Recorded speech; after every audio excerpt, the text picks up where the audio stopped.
Rachel and I were together for 10 years, a typical American family. A house in a quiet neighborhood near Seattle, two kids, Jamie and Sarah, and a golden retriever named Max. On the surface, it was picture perfect.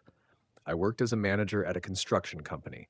Rachel ran a blog about parenting, healthy eating, and home comfort. She had a large following, ad deals, and a steady income. She often arranged photo shoots in our house, cookies in the kitchen, kids with books, me mowing the lawn. Everything looked just right, maybe too right. The first warning signs came after the pandemic. We started to drift apart. No fights, no scandals, just silence. She began going into the city often for meetings, coming home late and exhausted. She kept her phone screen down, changed her passwords for security reasons. I didn't want to be that husband who snoops. But one day, Max got sick, and I stayed home. That's when I saw it. Her tablet was on the kitchen table, open to her Instagram account. In her DMs, messages with a man named Dan. Photos, voice notes, emojis. Suspicions turned into reality. I didn't cause a scene. I just got in the car and drove. Spent a few hours in a supermarket parking lot, then went to my brother's. Told him everything. We sat in his backyard with beers and said nothing. He was the first one to say, "It's not your fault." Rachel didn't deny it. She said it was emotional. They'd met a few times, but most of it happened online. She insisted it was over, that she was confused, that she just wanted to feel alive again. We started seeing a family therapist. For a few months, we tried to piece things back together for the kids, for the past. But at some point, I realized I couldn't trust her. I wasn't angry. I just didn't feel warmth anymore. Everything that connected us had been destroyed, not by passion, but by lies. Now I live in an apartment not far from the house. We agreed on joint custody. I have the kids 3 days a week. Rachel still runs her blog a bit more cautiously now. Max got better and stayed with the kids. Life changed. I started walking more, began writing, sometimes in the evenings, sometimes at their mother's. I sit with a cup of coffee by the window and think, we really were happy, but maybe not together, or maybe not entirely honestly. I don't know how this chapter will end, but I know one thing. Sometimes betrayal isn't a period, it's a comma, after which something new can begin. It's been almost a year and a half. I didn't think I'd adjust to the new life so quickly. The first few months were heavy, like a slow October rain. I'd wake up to silence without children's voices or the smell of coffee. I had to learn how to be alone. Not free, alone. It's not the same thing. The kids adjusted to the new schedule. Jamie became quieter, Sarah, the opposite, clingy, always holding my hand. I didn't ask them about their mom. I just listened when they spoke about her new recipes, about Uncle Dan, who drops by sometimes. I nodded. No anger, no emotions at all. I thought I was emptied to the core. But then everything changed. It happened in a bookstore on Pike Street. I was looking for a gift for Sarah. She was into fantasy novels back then. And I ran into her, a woman around 35, short hair, eyes the color of autumn sky. She dropped a Salinger book. I picked it up and handed it to her. We smiled at each other. Cliché? Maybe. But there was something real in that moment. "Thanks," she said. "I always drop books when I'm nervous." "Books or people?" I asked, and she laughed. Her name was Ellie. She taught English literature at a local college. Divorced, two kids. We got to talking. I walked her to her car. Then we exchanged numbers, not out of hope, just so there'd be someone to reply in the quiet of the evening. With Ellie, everything was different. Calm, not like in the movies, no fireworks. We talked about books, cooked dinner together, played with our kids in the backyard. No one was trying to prove anything. We were just there. No expectations, no obligations. And it was incredibly easy. One day, Rachel texted me. No accusations. Just, "I see you've changed. You're calmer. And even, it seems, happy. I'm glad for you, truly." I didn't reply, but I read that message more than once. There was no bitterness in it, just understanding. We had both changed, just apart. That fall, I found myself on Elm Street again. Jamie had left his tablet at his mom's, and I stopped by to pick it up. Max ran up to me like in the old days, tail wagging. Rachel came out with a cup of coffee, tired but still beautiful. We stood in silence for a few seconds. "Were we really happy?" she asked quietly. "Probably, yes, but maybe just not at the point in life when it was meant to happen," I said, and she nodded. "I'm no longer afraid of being alone. I've learned not to cling to the past because I realized love isn't just about passion or loyalty. It's about choice, about who you choose every day and who chooses you in return, and also about honesty with yourself, with others, with the future. Another year passed. Life with Ellie settled into a calm, warm rhythm. We weren't in a rush. The kids became friends. Sarah and Ellie's younger son, Liam, built Lego sets together. The argued about cartoons and even once started a pillow war that took over the whole house. Ellie and I laughed, hiding behind the kitchen island like in some bizarre survival movie for parents. I started working remotely, custom furniture repairs, driving around the county for jobs. Simple work, but it felt real. My hands ached, my back hurt, but I fell asleep knowing the day had meant something. And everything might have continued smoothly, if not for the letter. It arrived by regular mail, an old-fashioned envelope, handwritten, Rachel T. I nearly threw it out, but then opened it.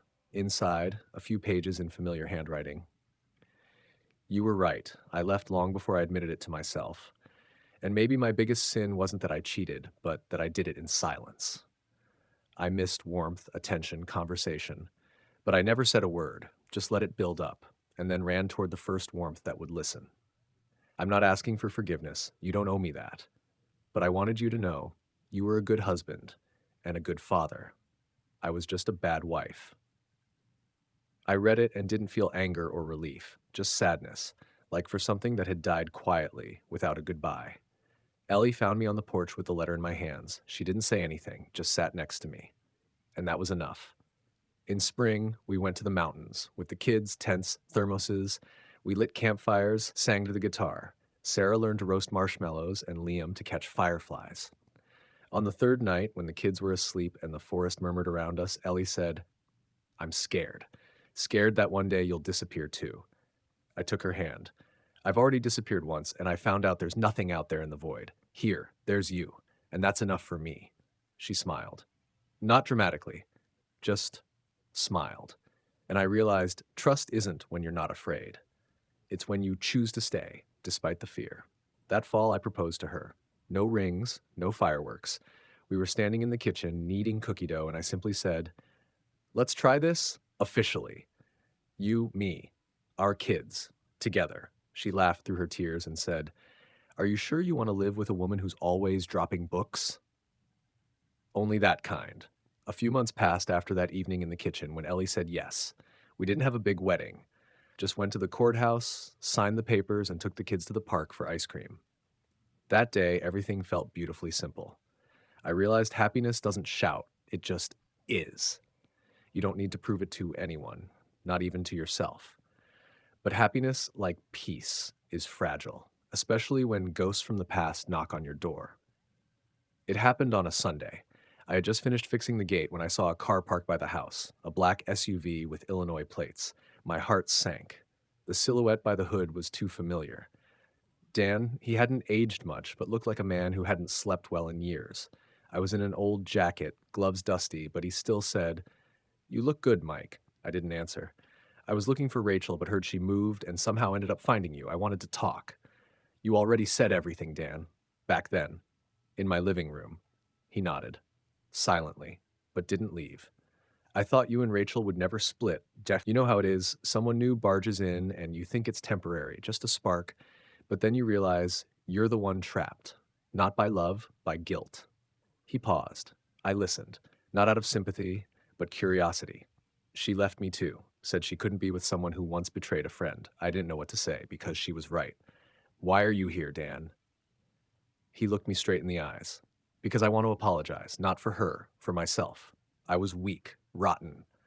I lost everything that mattered. I just wanted you to know I do care.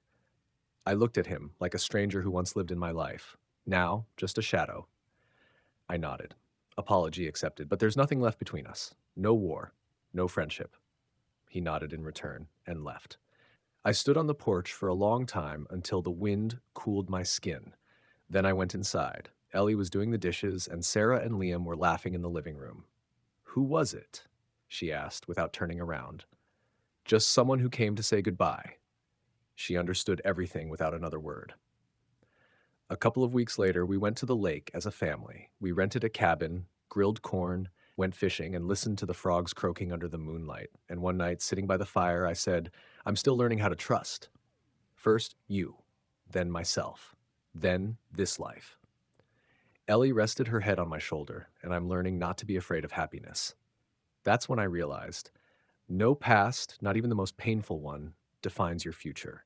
You define it every day, with every choice, and in that choice, we were together. It's been over a year since Mike and Ellie got married. The house on the edge of a small Missouri town had filled with life. Not perfect, but real. In the mornings, it smelled like waffles and hot coffee. In the evenings, there were the sounds of bare feet on wooden floors, the soft laughter of children, and quiet kitchen conversations after the world had gone to sleep. But one day, the past didn't knock on the door. It came through a screen. Sarah, now in high school, was working on a presentation about family values. The teacher had asked the students to talk about their parents and what family meant to them. And at home, sitting on the floor with her laptop, Sarah suddenly asked, "Dad, do you remember my mom?" Mike flinched. She had never called him that before, and maybe she hadn't even realized the word had slipped out. He looked at her closely. "I do. Very well. Why did you split up?" It was a simple question, but behind it lay all the pain that had built up over the years. Ellie heard it from the other room, paused for a moment, then came over and sat down nearby. Mike exhaled deeply. Because love isn't always forever. Sometimes people get lost, make mistakes. Sometimes someone leaves. What matters is who stays, who chooses to be here. Sarah was silent, then she nodded. "Thank you for not leaving. When everything fell apart, you could have, but you stayed." Mike didn't know what to say. Thin teenage arms wrapped around him, and for a moment he understood. Moments like that made all the pain worth it. In the spring, they planted an apple tree in the yard. Liam dug the soil with enthusiasm. Sarah held the sapling, and Ellie watered the roots. Mike watched them and suddenly realized that family isn't blood. It's the roots you water every day, the scars you accept, and the choice you make again and again to stay, to forgive, to build. Later, as the sun dipped toward the horizon, Liam asked, "Will the tree grow big?" "If we take care of it," Mike said.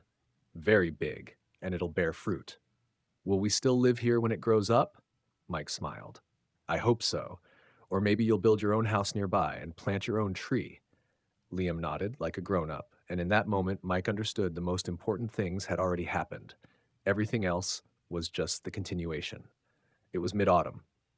The tree they planted in the spring had already grown. Its thin branches swayed in the wind, and its leaves had fallen, covering the yard with a soft blanket. Mike sat on the porch with a cup of tea, wrapped in an old blanket. Ellie was bustling in the kitchen, and the kids were at school. The day was quiet, as if the world itself had paused to exhale before winter. In the mailbox, among the flyers and bills, he found an envelope with no return address. He recognized the handwriting instantly. Rachel. He held the letter in his hands for several minutes. Then slowly he opened it. "Mike, I don't know if I should be writing, but I suppose it's too late to change anything anyway. I just wanted to say thank you for the years we had, for your patience, for not destroying everything when I made a mistake. I know I betrayed you, and you left, as you should have. It took me a long time to realize what I had lost. Not just a family, you, the real you, not the image I stopped noticing. I'm not writing to get anything back. I'm not seeking forgiveness. I just want you to know I remember, and I hope you're happy." Mike finished reading and placed the letter on the side table. He felt no anger, no pain, only a light, almost grateful kind of sadness, because now he could say for certain the past was in the past, and he was truly happy. Ellie came out onto the porch, sat beside him, and looked at him closely. "Everything okay?" He smiled and took her hand. "Better than ever." A few more years passed. Sarah went off to college. Liam helped Mike around the house. The tree in the yard had grown tall and strong, and this year, for the first time, it bore apples, the first fruits of a new life. One Sunday, as the whole family gathered around the big table on the porch, Liam said, "Remember when you said a whole orchard could grow from just one tree?" Mike looked at him, then at Ellie, at Sarah, home for the holidays, and at the little girl they had adopted a year ago. Marie, with big brown eyes and a soft voice, sat on his lap. He nodded. "I remember. So, is this an orchard now?" Mike wrapped his arms around his daughter, looked at the apple tree, and said, "Yes, this is an orchard." And in that orchard, there was silence, not the empty kind like before, but the kind that is full, full of life, of love, and of everything that, despite it all, remained forever.